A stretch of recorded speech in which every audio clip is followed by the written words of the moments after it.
Thanks for streaming with us. I'm Larry Miller. We're covering the shocking arrest of D.C. Councilmember Trayon White. He's the Ward 8 council member accused of taking thousands in bribes to keep a violence interrupter program under contract in the district. The FBI catching Councilmember White on camera. There's a lot to dive into in this case, and we start at the beginning. White was arrested August 18th and appeared in court the next day. Our Rafael Sanchez Cruz has more from federal court in the district. The nearly 40-page criminal documents have photos like this one, which show Councilmember Trayon White allegedly accepting envelopes with cash inside, anywhere from $5,000 to $15,000. Now, the FBI says they have White accepting these bribes on video. Now, the 40-year-old was released today by federal judge Jean Michael Harvey. Councilmember White, anything you want to say? Any statement you want to make? Any statement? Any statement?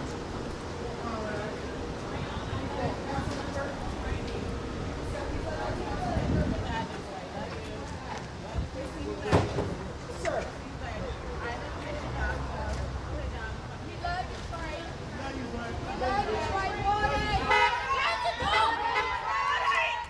And he was covered by supporters as he left court this afternoon. Some supporters yelling that they loved him as he was placed in a car. As the car departed, they chanted Ward 8. So how did White get caught up in this FBI investigation? Court documents say a company owner in D.C. was facing federal charges for stealing pandemic relief funds and agreed to disclose all of his illegal doings in exchange for a plea deal. The person agreed to work with the FBI and recorded the interactions with White.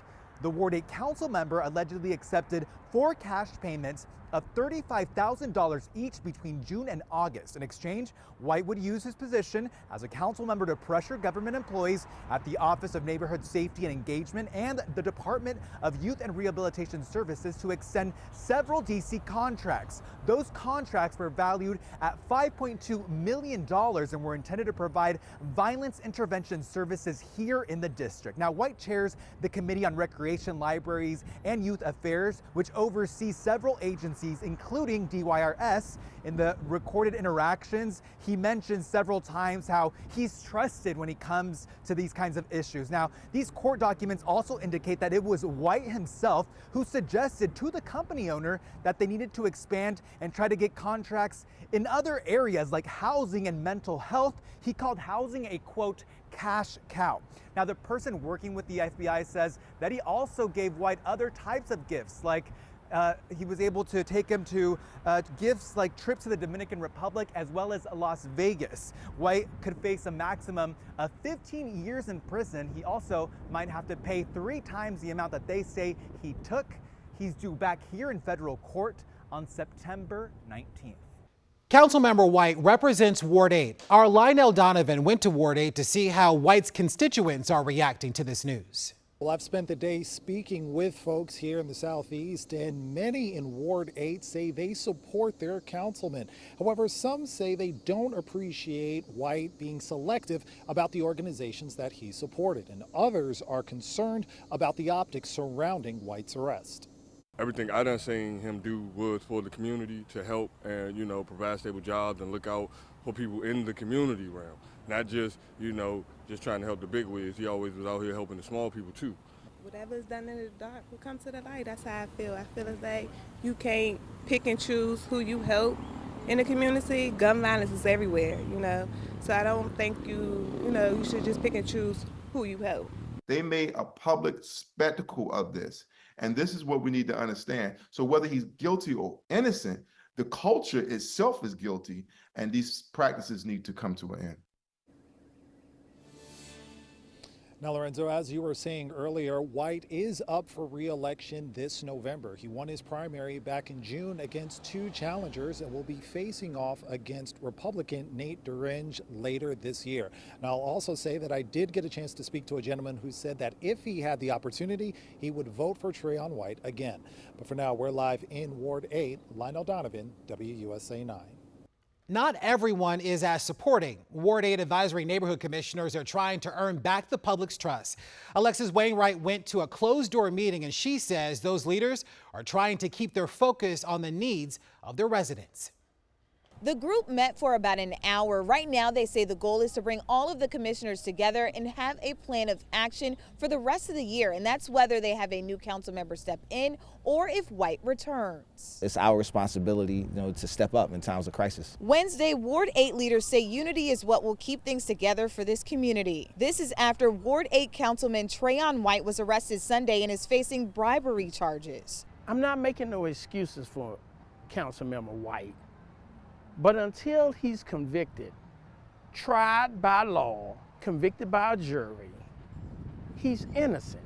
Commissioner Salim Adolfo says while they wait for legal process to play out, they're focused on making sure services are still available for residents. We can't fill in for the council member, but what we can do is make sure that we're the best commissioners that we can be, work with the other at-large council members and the chair. Some people have expressed concerns after White's back-to-school backpack drive for this weekend was canceled, but I believe he's a good man. Some people like Crystal Duke say they still believe in Councilman White. In my eyes, he's innocent until proven guilty. The ward have to show unity, and we have to stand with the council member at this time. Right now, Ward 8 leaders want people to know that they are here to help as much as possible. We have to continue to work and educate our community on things that we can do better, things that, the services and making sure that the residents still have access to those things. Adolfo says that they will reach out to White's office to see if they can step in and help with anything. In the meantime, they expect to have more meetings as things develop here. White is expected back in court September 19th. Alexis Wainwright, WUSA9. So what do we know about the organization White is accused of taking bribes from? A company owner who already was facing federal charges agreed to work with the FBI in this operation. Our WUSA9 investigative team has done some digging. Rafael Sanchez Cruz explains how the documents gives clues as to the identity of the informant. Yeah, and this nearly 40-page criminal complaint, the government contractor turned FBI informant is never named, but what we do know is that he's facing federal charges for stealing COVID-19 relief funds and worked with the FBI in exchange for a plea deal. Details in the court documents have helped our investigative team piece together that the nonprofit Life Deeds, Inc. is connected to White's arrest. The photo of this ledger is included in the affidavit as evidence. You can see the words floating team next to one grant and 1 in 4 team next to another. According to the district's website, its violence interrupter contract in wards 1 and 4 is with the company Life Deeds. Life Deeds also had a contract with the district for a, quote, floating team of violence interrupters. In 2019, DC terminated a $3 million contract with this company to manage a shelter for homeless families just 4 months after it opened. City officials say Life Deeds was falsifying background checks on staff members. During that same period, the affidavit for White's arrest states that the Ward 8 council member accepted a $20,000 bribe to try and resolve a dispute just like the Life Deeds issue. Today, Councilmember Brooke Pinto, who chairs the Committee on Justice and Public Safety, said she's concerned about the city's violence intervention contracts. In a statement she wrote, "I will be holding rigorous public hearings this fall to evaluate the potential reach of these allegations and ensure the efficacy of and restore public trust in our violence intervention efforts."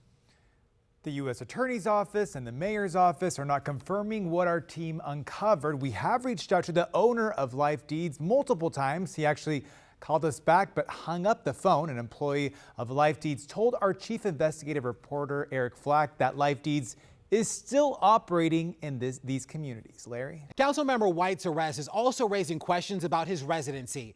White has represented Ward 8 since 2017. He was arrested at a luxury apartment building in Navy Yard located on the 1000 block of South Capitol Street in Southeast DC. That address is in Ward 6. So what was the Ward 8 council member doing there? WUSA9 asked Trayon White, and he told us that he does not live in that building. He proceeded to share his Ward 8 address.